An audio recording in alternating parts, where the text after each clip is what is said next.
Rebirth of the Night Redstone! Let's fucking go! Oh, and by the way, as a disclaimer, I will not be going over vanilla redstone mechanics. We are going to go into this video assuming that you know how to do vanilla redstone. We are only going to be going over things that are Rebirth of the Night. Alright, first order of business. Tile entities. They move now. Buttons. We got 2 new buttons, and we got some variants. Stone, wood. Those work the same. These all count as wood. That counts as stone, and the woods counts as woods. Iron button. It long. Gold button. It very long. Gold button. Boom. Now, you might be tempted to think that gold buttons can act in a manner that can spit out blocks, but they cannot. I guess you could, like, spam it a bit. Honey. It's backported. It works exactly the same. It's even transparent. It's honey. Slime. We got so much slime. Green sticks to yellow. Green does not stick to red. Green does not stick to blue. Green does not stick with purple. Green sticks with black. Yellow sticks with red. Yellow does not stick to blue. Yellow does not stick to purple. Yellow does not stick to black. Red does not stick to blue.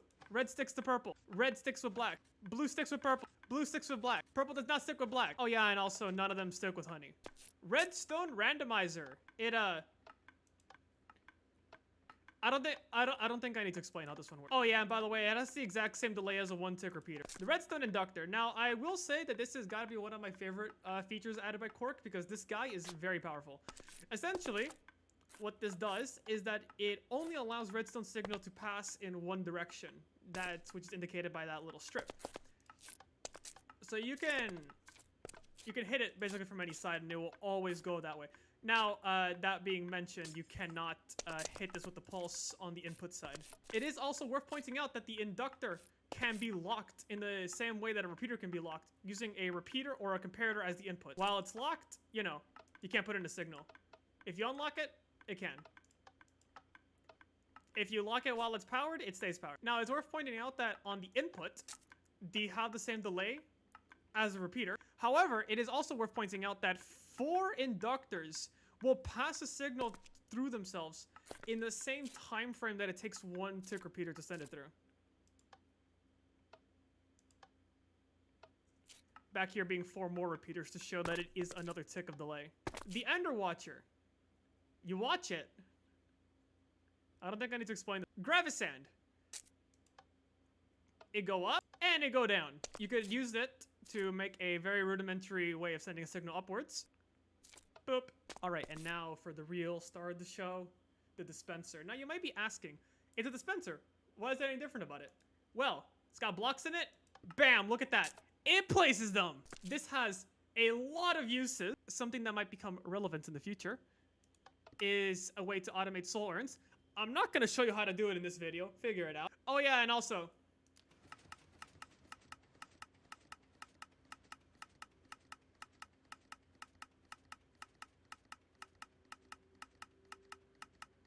now, I said that the dispenser was the real star of the show. No. It's the block dispenser. The block dispenser is the real star of the show. Now, you may be asking, what's so special about this dirty-ass looking dispenser? It's got moss on it. It's gross. Well, with blocks in it, it can place, but it can retract as well. Block dispensers do not work straightforwardly. They have some special quirks to them. We'll go over them here. First thing to note is that block dispensers actually have block cycling within them. As you can see inside of here, there's like a little bit of an outline around a block, where if I were to press the button, it moves on to the next thing in its inventory. So you can cycle blocks in it. It is also worth pointing out that if there's an item that doesn't place in the block dispenser, it will simply throw it. Another property of the block dispenser, which is not immediately clear, is that if the inventory is empty and you place a block in front of it, and you hit it with a falling edge, it will retract the block into its own inventory. Another thing to note is that if you want a block dispenser to keep the block that it places out, all you have to do is hit it with something with that lever action. Essentially, keep the on signal. Now, getting back to that little mechanic, it is very much possible to slap this on to a flying machine and act as a bore head. Worth noting, block dispensers cannot retract ores. That has been blacklisted. Same thing for obsidian or anything that is of refined level. It cannot be retracted. Item pipes. Quark. Quark adds item pipes. Things in hopper. Things in chest. Empty chest. Lever. Look at them go. Oh no, who took the chest? Oh, well. Oh, there they go. Oh man, it would be really good to tell if there was anything passing through. Oh, look at that. Why is that comparator there? Boop.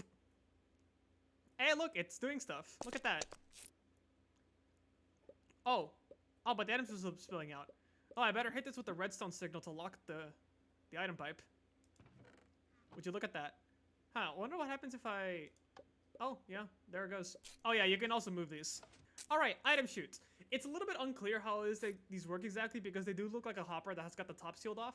But essentially what these do is that any items that you pipe into them, they will just drop straight down. They do not chain, unfortunately, so this doesn't work. Any sort of input device functions for these. Oh yeah, and there's actually no limit to how fast you can push stuff into here, so you can just like... The obsidian pressure plate. Read. And all right. I know I said that the dispenser was the star of the show and that the block dispenser was the real star of the show. Well, the soul-forged steel rod, I wouldn't exactly call it the best redstone thing, but it is very powerful. When placed on a piston and pushed into a block, it breaks it. This is very much relevant because these guys can actually break ores. However, they still cannot break anything of refined level or higher. Ejection pipes. They eject things. I don't think I have to explain this. Redstone sand.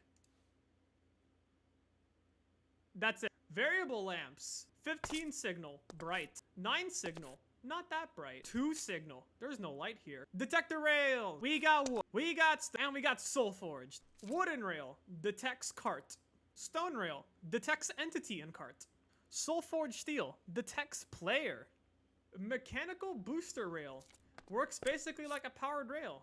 You just give it some kinetic force. Now, something that might not be immediately obvious is that the soil that trees sit under have a redstone output. 80% soil life, 12 power. Now, these are not inherently redstone components, but they are very useful for redstone machines.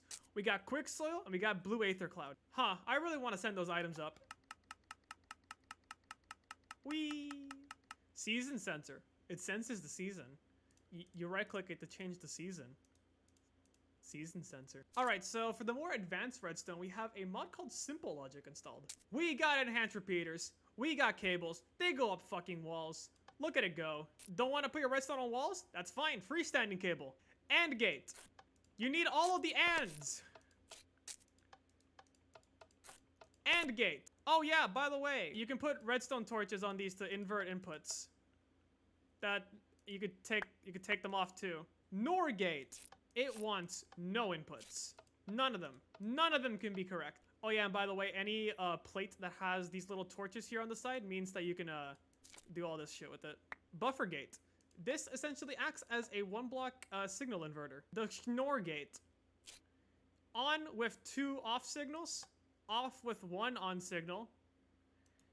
And on with 2 on signals. Basically, it just wants both of them to be the same. The NAND gate.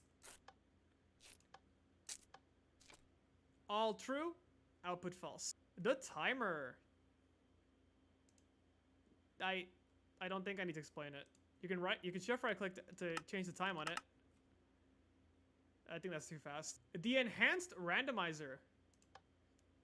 Basically, it will just randomly select which one to turn on. The pulse former. This makes a 1-tick pulse, which, yes, will spit out blocks. Alright, I'm gonna be real with you. I don't actually fully understand the multiplexer.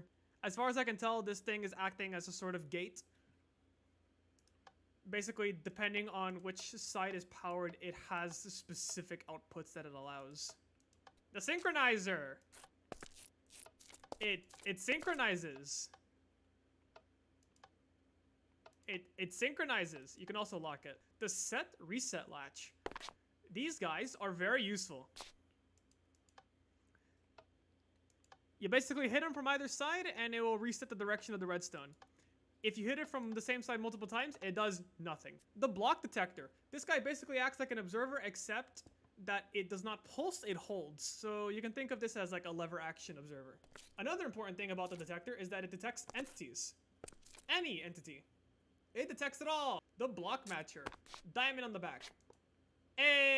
Unfortunately, it does not actually detect the state of the block. So it thinks that these two are the same because they're both cauldrons. The banner detector.